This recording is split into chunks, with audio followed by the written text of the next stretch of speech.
Ah. That's funny. Yeah. So there you go. Dennis, my friend, how are you doing on this November evening? Better. I'm doing better.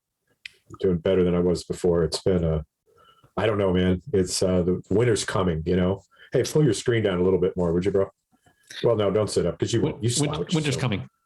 Winter's coming. So, you know, I'm doing all this stuff getting ready for winter, but behind it all is the fact that I don't want winter to come. But who does, right? A lot of people do. The snowman and the kids that love Christmas. Or skiers, Eskimos, who knows? But I add quickly. Yes. I'm looking forward to this weekend because it's going to snow. Yeah, baby. It's raining and then snowing and then cold, because that means where I'm going to fish, the waters will be higher and there will be more fish in the water. And there will not be a whole lot of fishermen, perhaps, because of the snow. So high waters, baby.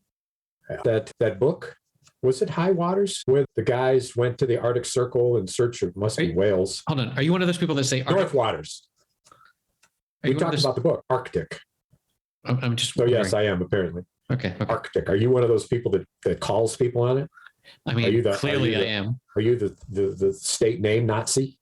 It's not a state. It is. It's a terrestrial region, Arctic. Anyway. Yes. No, I have not read that book. Oh, okay. We're talking about. So one of our favorite Irish actors is starring in it. And I was in the series, which I don't get yet, but it's enough motivation to get Netflix because I want to see it so bad. Ooh, but finally. There's a hero and a protagonist. And the protagonist is one of the worst characters I've ever seen in a novel. I've ever read about in a novel. The worst person. And then the guy who is the good guy. And then the good guy is the great guy. So come to find out, I'm trying to blank on the Irish actor's name, who's one of my favorites. Young dude, the lobster. Yes. He, in fact, doesn't play the good guy. He plays the bad guy. Okay. Which makes me just absolutely intrigued. And I couldn't put the book down, even though part of it was repulsive. It was revulsive in the Arctic. You're revulsive in the Arctic, yes. We're educated here in this here podcast. We talk educated. Nice. Oh dear. I went to the Doers. The North Water. Hold on, I'm looking this up. And the other actor is Jack O'Connell as Patrick Sumner. Yes. Jack O'Connell. The novel is in Sumner's voice and tells of him meeting the protagonist. What's Colin Farrell's character's name? Henry Drax. Henry Drax. Drac. D-R-A-C-K. D-R-A-X. Drax. Yeah. Anyway, sidebar. I thought we talked about the book, but I was talking to John about it probably. Yeah. Anyway, yeah. So what's your week been like? Could be worse. We did more furniture shopping. Oh. So the previous weekend we went furniture shopping to 2 different stores. And then the last weekend we went to 2 other stores. And we thought that we were being clever by traveling 45 minutes away to go to a furniture warehouse where they also manufacture furniture there, and et cetera, et cetera. And we ended up, first of all, we saw some crazy ass furniture in their showroom. Like this bed, the head of the bed was 10 grand. It was like this Roman pillar with drooped, like it appeared like it was draping gold cloth over this. And it was just like, wow, you would have to be such a pretentious fuck. You're like a god. Like a previous president to have so much gold around. But anyway, we looked around and we ended up at every single place we were looking through, like, we ended up saying no to that, yes to this, yes to this, no to that. And every time we ended up coming down upon the same sort of furniture line. And we were disappointed and surprised to learn that in every single furniture shop, they showed us the same catalog from the same manufacturer who makes the furniture. And like, we were disappointed because we thought that we were traveling far and wide to get all the different options, but turns out there's a fucking monopoly a national monopoly in Spain. Well, but that doesn't I hope diminish what you thought was the quality and the look of the furniture, which you seem No. be high on. But yes, But you were looking for diversity. But I thought you already bought all. What else were you needing to buy? Oh, everything. Continue to look. We need an entire bedroom suite for my son. We need If you were looking at living room furniture, and we need living room furniture. But I thought you bought that. And we need a headboard for the master bedroom and bedside tables and lots of stuff. And so we were looking like in every single shop. It turns out that they all source from the same place. Yeah, right. Which was disappointing because we were hoping we were diversity. Like spreading out for diversity, but it's all the same place. We discovered that there's a place in our little town that also has the same fucking catalog. And so if we're going to spend, no matter where you are, you would think that the place that manufactures it that sells it at a better price. Yeah, but it's manufactured somewhere in Spain. We don't know where. I thought you said they make it at the. We went to a place where they did have a factory that made furniture, but when it comes to bedside tables, they would rather sell you a pre-manufactured thing from another company that has a bigger factory somewhere else. So when you bought from them, you bought from the catalog rather than from their personal stock. We have not bought, but if we were to buy, it would be probably from a catalog that comes from a place that's probably made in China, to be honest. But so anyway, we decided that like the bedroom suite we were narrowing down was one that was in all the catalogs. And so if we're going to buy it from the reseller that is in our local town to keep the money local. Yeah, and it's all the same price because it comes from the same place. Plus, you'd have the extra cost or difficulty and if there's traveling. And if there's they wouldn't be going to get it. I think they probably deliver up to 45 minutes away, but it would be an issue of, hey, if one of these pieces fell apart, I could walk. Yeah. The place is literally like 300 yards from my house. So that's funny. Yeah. We inherited all of our furniture except for as did we. Like all of our furniture came with the house. You mean inherited as in people? Yeah, or living. Okay. Yeah, that happened. And then we were potentially going to go to a furniture expo where I don't know. Apparently they expose new furniture, but our entire family got sick with a cold. As you remember from last week, I was pretty nasal, and so a little bit, yes. And so we have been like that for a week. Right. When you're slouching quite a bit too. Yes. I don't know. I'm sorry. Oh yeah. So that's where he is. But you didn't buy yet. No. This is taking weeks and weeks and weeks. Look. You're being deliberate. If it was up to me, I would have been like, yeah, sure, that one. Why would it be up to you? I thought we were talking about furniture for your house. Exactly. Like I said, let's not be like in another universe. Okay. Right. Never wasn't up to me. No. But so yeah, it's a matter of waiting for the purser of the family to make a decision. Purser, who's the acquirer? Yes. I thought the purser was the money holder, right? As opposed to the decision maker for the money. Or as purser, the treasurer would be similar.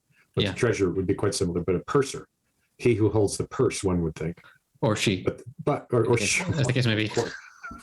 Hypothetically, that's actually a funny rhyme in the show Hamilton, where he rhymes Aaron Burr, sir, you are the purser of whatever. But anyway, that's neither here. So I could go see Hamilton in Grand Rapids. Is it recommended that I do? Have you seen it? I have seen the recording of the original cast, and it is amazing. Yes. Now, if I go there, is it the original cast? No. Or is it a new? No. It's going to be a traveling version. A local traveling version. Or no, it wouldn't be necessarily. Maybe not local, but a traveling version. Yes. Well, right. Yeah, the original cast is off doing other work. Right. But even so, I think it would be worth seeing because it is an amazing. Yeah. The cleverness with which it was put together is impressive. So, speaking of, we did. I remember that. Speaking of amazing shows. Yes. Did you by chance watch the conclusion of American Rust? I did twice because I wasn't really sure that I had really grokked it all. So I know I have thoughts. Yeah, me too. Let's begin with the ending. What was your first thought when the scene went black and this last scene was over? What was your first thought? What did you say to yourself? So the last line which was so important that I wrote it down, was put it back in your pocket and never show it to anybody. And it was, it was a sheriff protecting, but also like subverting the law to protect someone who he thought was not worthy of punishment. So yeah, my thoughts were along those lines. My first thought was, what the fuck? I was totally unexpected ending for me. And well, he had been covering up the certainly whole thing. I wasn't saying logically or according to the storyline. I'm saying that I was surprised that there wasn't more of the story to come. Was part of it. But he never believed until that moment that Billy didn't do it. He believed until that moment that Billy killed the drug dealer. So he was doing all this to protect Billy. Not unlike Billy's girlfriend, the fabulous Latina actress. All the acting I thought was great. The dude who plays her dad, yes, he is every movie he's in, he is good. He was in, what was the series, The Night, about the kid who went into jail. He was caught with a dead drug user and ended up going to jail and turning bad. You were talking about Bill Camp? Yes, I'm talking about Bill Camp. English in the series we're talking about. And oh shit, he was in the Queen's Gambit. You haven't seen the Queen's Gambit. That's amazing because that's Netflix and you don't do that. Oh, of course he was. The Joker detective. Tell me more. Oh, it was drawing a blank now. Damn it. Some series this guy was in that he was. Yeah. The Outsider. No, the Night something Shyamalan series. Yeah. Oh shit. The kid was in the prison and turned into just a real gangster. The slow unraveling and his physical changes, and he got caught because he had done some drugs and woke up and the woman was dead and he had the knife in his hand and he couldn't remember it. We talked, and his lawyer was Turturro. Hold on, this guy was in The Outsider, which we have talked about. Yes, he was the DA in The Outsider. Wow. We talked about that already. Yeah. But this other character that he played in the series, he was the detective. And it's his best role. You saw the series with me. Are you drawing a blank? Isn't it in his filmography? I'm looking at his filmography at his list of. Give me a year, more or less. Within the past 3 years, 4 years. So we got Monsterland. News of the World is the one that you wanted me to watch. He's in that. Joker, Detective Garrity. Yeah, that was a waste of his talent, I thought. The Kitchen, Native Son, Vice, the first. No, I think you might be mistaken. No, I'm definitely not mistaken. What's this director's name? Molly's Game. That was a movie that Night. Is his name Night Shyamalan? M. Night Shyamalan. I know this because literally last episode we talked about the Sixth Sense. So look up his filmography and look at his series, not his movies, but his series. He knocked us out of the ballpark. Servant, which you haven't seen because it's on Apple TV. Glass, Old, Split, Wayward Pines. Nope. Vanishings of Cato Lake. Nope. You're mistaken. Do I have the damn wrong director and the wrong actor? Boy, you. No, I don't have the wrong actor. I'll bet money on that. Well, I just listed all of the shit that he's done. So. Who? Bill? Yes. Bill? No, you read what is definitely an incomplete filmography. You don't think that's everything he's been in, do you? That's just highlights. That's maybe I'm surprised this isn't more notable. No, this is like IMDb. Okay. Now, The Outsider, Monsterland. Look up John Turturro. Switch. All right, Jesus. This is amazing. Yeah. Podcast content. You know what? It's just you guys talking, okay? And we're talking about the fact that you're full of shit. I listen to so many hours of people bullshitting like this. And they do a better job than we do. I know. That's why we're so poorly rated. They don't. That's why we're so poorly rated. There's always one guy that is confused and another guy that like has access to the internet. And it's there's no overlap here with okay, Turturro. Just follow my question. Yes. John Turturro's filmography. Yes. Open that up and start reading from most recent to go ahead. Okay. So we have Severance. Nope. TV series. A Plot Against America, a mini series. Green Eggs and Ham, which is a TV series. The Jesus Rolls, which I think is a movie about terrible movie based on the Lebowski. Terrible. Okay, let's not watch that. The True Adventures of Wolf Boy, The Name of the Rose, And now we're back to 2018. So keep going. There's a series that he was in. He played the lawyer. The Night of? Yes, I said it had night in it. The Night of. Open up Christ. The Night of and look at the cast. Bill Camp Now is we're getting- there. Huh? Hey, Huh? Bill Camp is Now, there. Point number one. 2016. Point number only two. 5 years ago. But yes. Point number two. When you read his filmography, it was limited. I'm telling you that this is the best thing this is Bill Camp's best acting in this movie. Okay. Well, This to is me, but I a haven't TV seen it. miniseries. Who's the director? It won 5 primetime Emmys. And who's the director? They make this so hard. The creators were Richard Price and Stephen Zaley, and the director, directed by Stephen Zalian and James Marsh. Oh, okay. I had the wrong director. Anyway, a tangent that is Worthy of our listeners' time. It's worthy of about a quarter of the entire episode. Now, Okay. Well, there we go. Yes. So let's start with this. Apologies are due. Go ahead. How do you feel now that you've been found Exhausted. wrong? I feel really just like I've been run through Exhausted. a ringer. I do that to people. I do that to people. So I have some other thoughts about the final Jeff Daniels. Yeah, American Rust. We were pulling back, yes, popping off the stack, as they say. I'm more 1,000 times more about this than I do, but I found it weird that they kept saying general population rather than gen pop. Exactly what it's called. But is it more common Instead to say? of not from officers.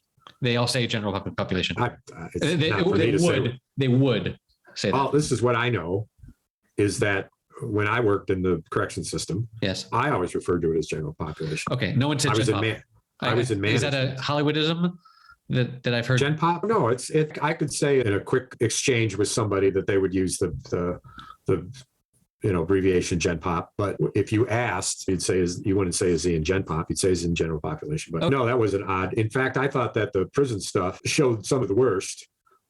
But also, accurately. I think so. Yeah, I think so. And it didn't quite, of course, because it was observational on the correction system rather than introspective of it. It didn't explain to anybody. Let's say somebody wasn't clear about the prison system. They saw this. Well, why would they do that? Why would they do that? Why would they do that? It's all about money. It's all about money. Isn't everything?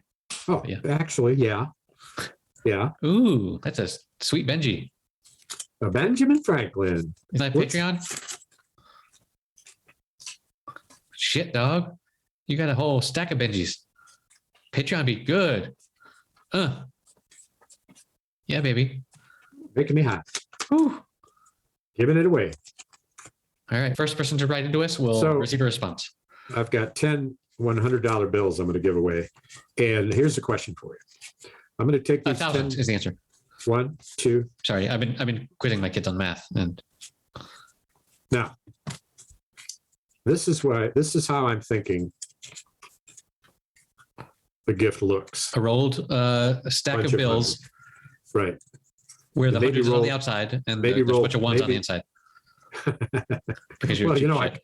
I could do that. It would be funny. That'd be funny. What if I took the top one was the $100 bill? Yeah. The next was 101. And then under the 101s, there were 9 more hundreds. At what point would there are 8 more? Yeah. At what point would the giftee maybe say, Be wow, like, this is a "Fuck this joke. It's asshole." all ones. Yeah. It's all ones. That's a good question. I mean, this is a psychology experiment waiting to be done. right. Pull your screen down. Why do you keep drifting downward? No, Sorry. This is what you're doing. You're sitting up straight, which lasts for about 5 seconds because you're tired and you've been drinking a I've been lot. working. Probably. So instead of acting like you're going to sit up straight for the next half hour, pull your screen down and just let's learn. It's a webcam that doesn't. Well, then move it down. You need a screwdriver? I done got a screwdriver. I got my orange juice right here. What are you drinking? Not much yet. I've got some Johnny Walker prepared for later. Or we could do the standing desk. You want me low now? How low is this? Whoa. How low is this?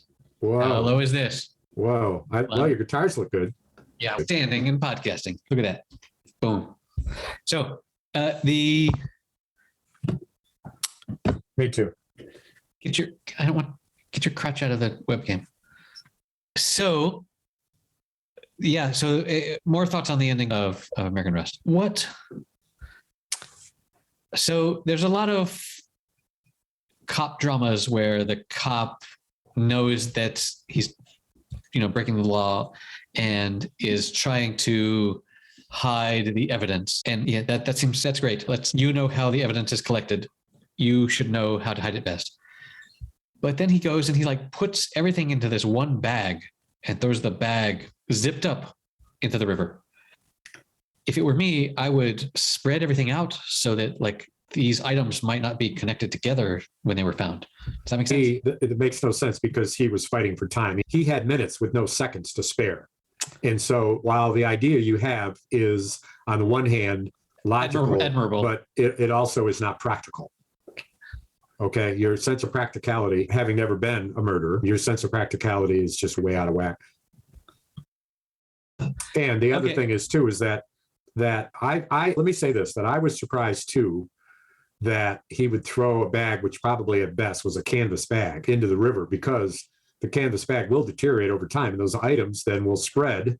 And maybe that's what he wanted, but it's also being washed down the river to a certain extent. And a boulder the size of your fist, depending on the river, might move 100 miles. And it was a big river. Sure. So we could look at the rivers Buell, Pennsylvania is not a real town, but we know it's an hour from Pittsburgh. So you could pick any town within an hour of Pittsburgh and you could see what rivers generally flow through, or pick a town. It was shot in Pennsylvania. Right. And so one would think it was shot near Pittsburgh, right? In a town that had a river through it. There is a town named Buell Corners that is pretty close to Pittsburgh. Maybe that's it. But well, you could look. One could look. You could Exercise look for the reader for the. Oh yeah, well they're on it now. I'm sure they're all like, oh yeah, man, cool. Let's start looking, man. Let's start finding the clues. From there to Pittsburgh is 2 hours. Yeah, that would be about right. I thought 90 minutes. Kind of go. But anyway, Sugar Creek and. But the other thing that was striking about it that became clear in the 8th episode was how the main woman's character, what was her character's name? Was it Rose? Was it? Hold on, you got me all twisted up in Grace. No. Yeah. Grace, sorry. How absolutely diabolical she was. Yeah. Cornered. She was just like, what we have to do. And manipulated to an extent that was like, holy shit. And then successful and reflected in his total deterioration, his total moral deterioration when he killed the old woman and shot her dead. Well, in the heart. Self-defense, a little bit. Not a little bit. He was about to get the second shotgun blast, right. This one in his head. So yes, self-defense, but I don't think the self-defense works when you're a fucking armed robber and a murderer. And a sheriff. I don't think it's self-defense anymore. She was self-defense. Yes. He wasn't self-defense when he shot her. He was defending his own life, but But there are court cases out there where someone has broken into someone's house and was fired at, and they fired back, and they pleaded self-defense because. But anyway, that's our broken criminal justice system, and I will leave that there. So, Dennis. Yes, Eric. Apart from this particular series. So I tried to find Wakefield, which you said, and you told me that it was on HBO, but it's really on Showtime. So that sent me off the trail briefly, and so I have not been able to locate that. Plus I had a fight with my HBO people, which the HBO España that I used to be subscribed to grandfathered in from my internet provider / telephone provider. They said, hey, you have to use HBO Max now. And then I went to HBO Max and that didn't work. And they said, log in with your HBO España name. And that didn't work for a week or two. And the other day I called and I said, okay, I'm going to talk to some tech support about this. And I called and they said, oh, just go to this page and do the thing on your TV. And I said, I've done that already. And they said, just go and do it. And it fucking worked because they had fixed it. But anyway, so I now have HBO again, but I don't. Fascinating. I know. This is some of the best we've ever done. Why too? Because you're standing up, because now you're more on a roll. I know, and right? your stuff is moving around is tight. and nearly hilarious. So The HBO I- story, they're going to want more. Do you have more? No, that comes in the future where I regret being such a dick. I got some junk mail the other day that pissed me off. You want to hear about it? No, actually. It's addressed to somebody else. Some guy who used to live here before must have been I think his last name was Resident. And so I keep getting his mail. Weird. I don't. I get mail for the person that lived in my house 16 years ago.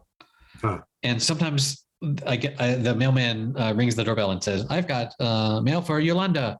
And I say, "She hasn't been here for 16 fucking years. I don't know if she's alive. Go away."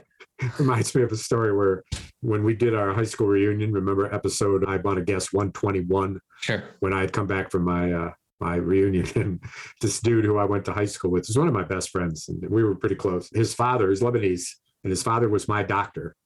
And he was going to become a doctor, of course, like all doctors expect their sons to become doctors, etc. And wherever he couldn't get into a school because his grades were so bad. But he ended up going to Mexico or whatever, getting it, and he's got a medical practice. So they sent him an invitation. And in his handwriting, he's left-handed, I remember from high school. It's an odd thing for me to remember. But in his handwriting, he wrote a note on the invitation that said, he hasn't lived here for 4 years, in his own handwriting. And the organizers suspected that it was him, and we're like, what the fuck? But then when they ran into his sister and said, so Mark doesn't live in Buffalo anymore or whatever, they said, oh no, he still lives there. He lives in the place he's lived all these years. But what a didact to write in his own handwriting. He hasn't lived here in 5 years or whatever. I see that. Hey, I understand you saw an interesting movie that's a little bit of a surprise for me to hear about. I'd love to hear about it. What movie was that you heard that I saw? I heard through the grapevine that you watched a movie that we haven't talked about, and much to your own surprise. You said that in the prologue. So I'm not sure of why you got a blank look on your face. Did you forget already? How much Johnny Walker Red have you drank? So here's looking at you, kid. That's the name of the movie, or are you holding up your drink to me? No, that's the catchphrase from the movie. Oh, here's looking at you, kid. Humphrey Bogart. Yes. Casablanca. Yeah, baby. Huh? How about that? One line? Nice. Huh? Well done. Huh? So I was out of modern stuff to watch the other day, and I thought, hey, I'm going to check out this cinematic classic. And it was pretty interesting. Like to look at, first of all, the styles from 1943, but also I really wish we would all wear fedoras again. I wear a fedora every day. That would be amazing. I really wish that we could all do that. Knowing that, it doesn't fit over my headphones very well, though. But anyway, I'm a big fedora fan. And I like it so much. I've got 2 of them. I named both of them. The first one's, you're curious, I'm sure. No, really. I'm going to keep talking about the movie. Nora. Okay.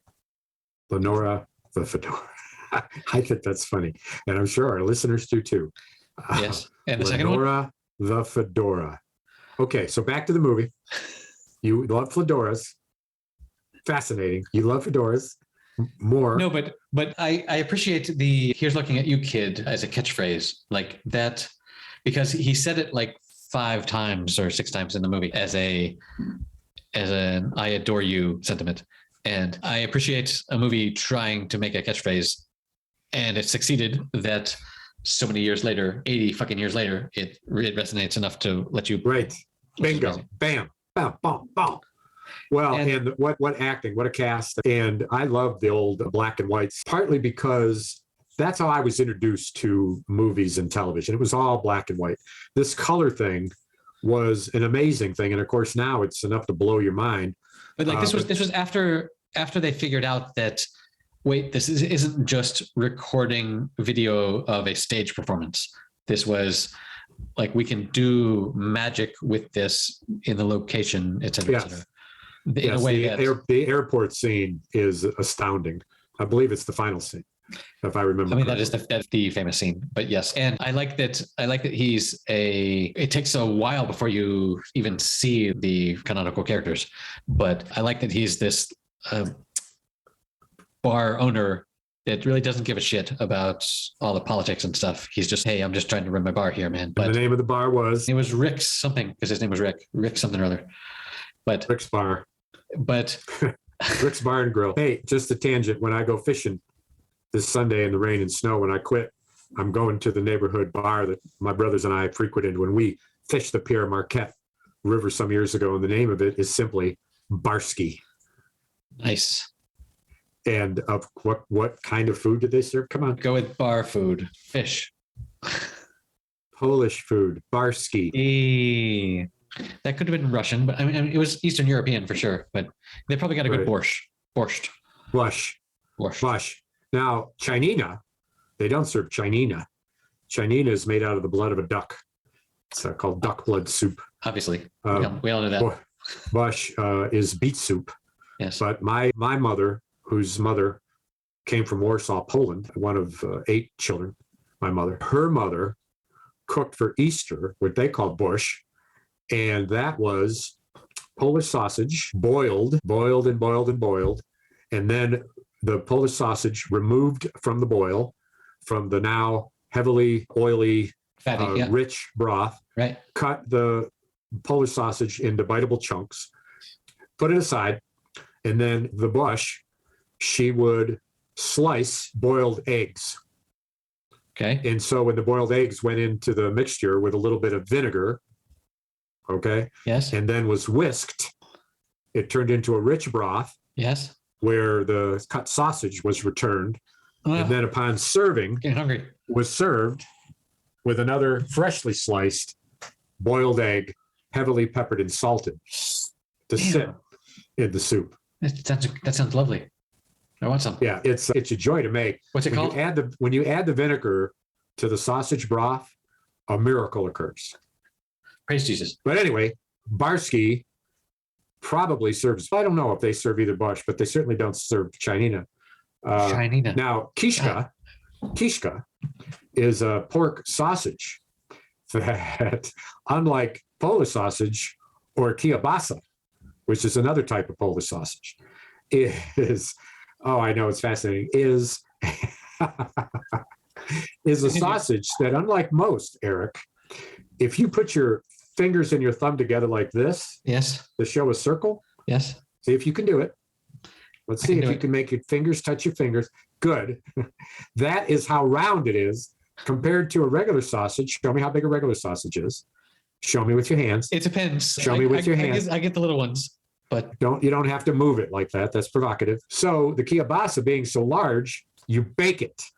Ooh. And when you bake it to perfection, because of the ingredients, which is varied according to the chef, the cook, but certainly includes, without a doubt, onions and maybe scallions and perhaps peppers, maybe. But the skin, which is intestine skin of a large, probably of a cow, maybe a pig, bursts open. So the kishka is served with the rich meat ingredients bursting from its seams in a salty, oily kind of presentation, which all of our listeners are bursting from their seams. When you scoop it out with some fresh baked, heavily crusted Polish bread, drenched in butter, and you scoop it out with the heavy crusted bread and as you bite it, yes, and then you take a swig of your beer. Yeah. Hey, kielbasa, or this is a kishka. Kishka. Now, here's a mystery. Fuck me. One time, yes, a busha, Polish grandmother, a busha, goes into the oven to check on her kishka, and it's good, it's almost ready. She goes into the living room, and she tells her husband, "It's dinner time, Stanley." When she goes back, the oven door is open, and the kishka is gone. That spurred a song called "Who Stole the Kishka?"